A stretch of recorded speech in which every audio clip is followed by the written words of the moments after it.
আমলের দ্বারাই শিরক কেমন হয়? আমরা মাজারে যাই, গিয়ে সিজদা দেই, বিশেষ করে মহিলারা বাচ্চা চাই মাজারে গিয়ে।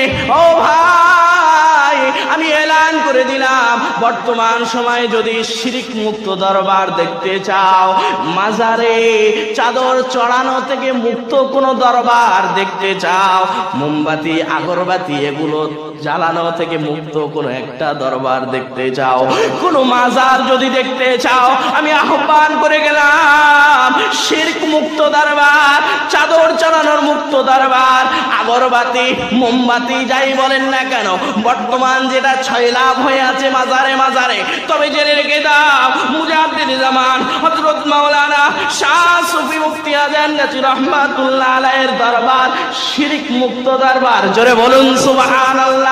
এখানে গেলে কোনো শিরক আপনি খুঁজে পাবেন না। এ দরবারে মাজার খোলা হয় বছরে 2 বার, ঠিক কি ঠিক না? কোন শিরকের গন্ধ নাই। কিন্তু অনেক ভাইরা আজম গাজী রাহমাতুল্লাহ আলাইহিকে না জেনে না বুঝে না কিছু করে আজম গাজী রাহমাতুল্লাহ আলাইহির বিপক্ষে কথা বলে। কিন্তু আমার মুর্শিদ মদিনাওয়ালার আদর্শেই আদর্শিত, যতই কেউ গালি দিক, আমার মুর্শিদ বলে আমি মদিনাওয়ালার আদর্শেই আদর্শিত।